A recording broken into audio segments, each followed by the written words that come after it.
السلام علیکم ورحمۃ اللہ وبرکاتہ۔ ہر انسان کی یہ تمنا ہوتی ہے کہ اس کی شادی ہو جائے اور اللہ رب العزت اسے نیک اولاد سے نوازے۔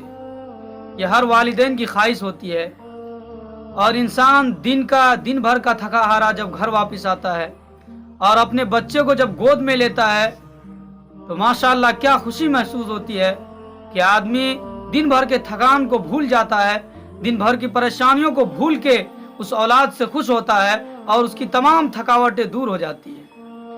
آپ حضرات کے سامنے دو ماؤں کا واقعہ سنانے جا رہا ہوں کہ ایک ماں نے کس طرح اپنی بددعا سے اپنے بچے کو ہلاک کر دیا، اور ایک ماں نے کس طرح اپنے دعا سے اپنے بچوں کو ایک بڑا انسان بنا دیا جسے دنیا عزت کی نگاہ سے دیکھتی ہے۔ جی ہاں، سب سے پہلے واقعہ اس ماں کا میں بیان کرنے جا رہا ہوں کہ جس نے اپنے بددعا سے اپنے بچے کو ہلاک کر دیا۔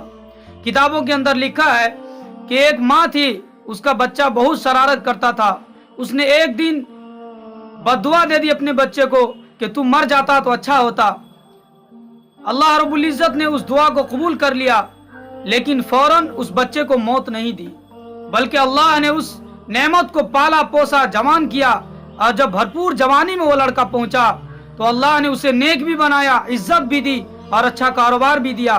لیکن جب شادی کا وقت ہوا اور جوانی کو پہنچی، اس کی عمر جب جوانی کو پہنچی اور اس کی شادی لگ گئی ایک خوبصورت لڑکی سے، عین شادی کے دن ہی اس بچے کا انتقال ہو گیا، اس جوان کا انتقال ہو گیا۔ اب ماں دہاڑے مار مار کے رو رہی ہے کہ ہائے افسوس، یہ کیا ہو گیا۔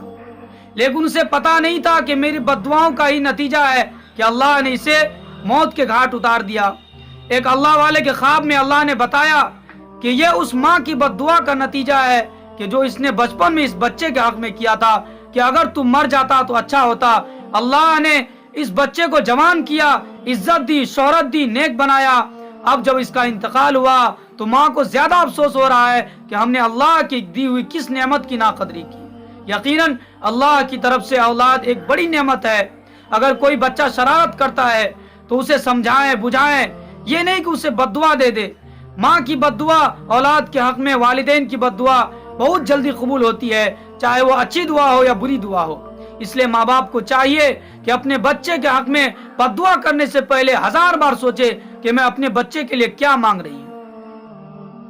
یہ اس ماں کا واقعہ ہوا جس نے اپنی بددعا سے اپنی اولاد کو برباد کر دیا۔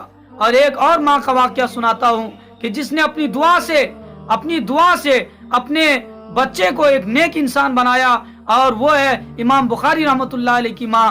کہ جب وہ بچہ، امام بخاری رحمۃ اللہ علیہ کے بارے میں لکھا ہے کہ ان کے سوانے میں کہ وہ بچپن میں نابینا تھے، ان کی آنکھ نہیں تھی، لیکن اللہ سے رو رو کے تہجد میں مانگا، نمازوں میں مانگا، دعاؤں میں مانگا، اور اللہ نے اس امام بخاری رحمۃ اللہ علیہ کی آنکھوں کی بینائی کو، روشنی کو لوٹا دی۔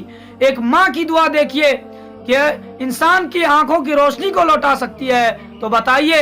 اور آگے چل کے امام بخاری رحمۃ اللہ علیہ اتنے بڑے محدث بنے جن کا نام آج عزت کے ساتھ لیا جاتا ہے، امیر المؤمنین فی الحدیث کہا جاتا ہے، اور محدثین کی فہرست میں سر فہرست ان کا سب سے پہلے نام لیا جاتا ہے۔ یہ امام بخاری رحمۃ اللہ علیہ ہیں جن کا نام محمد ابن اسماعیل ہے۔ میرے محترم بزرگ دوستو، آپ نے دیکھا کہ ایک ماں کی بددعا نے کیسے اس کے اولاد کو برباد کر دیا، اور ایک ماں کی دعا نے کیسے اپنے اولاد کو آباد کر دیا۔ انشاءاللہ العزیز آپ سے امید کرتا ہوں کہ آپ حضرات میری باتوں کو بغور سنے ہوں گے۔ اللہ ہم سب کو عمل کی توفیق عطا فرمائے۔ وما علینا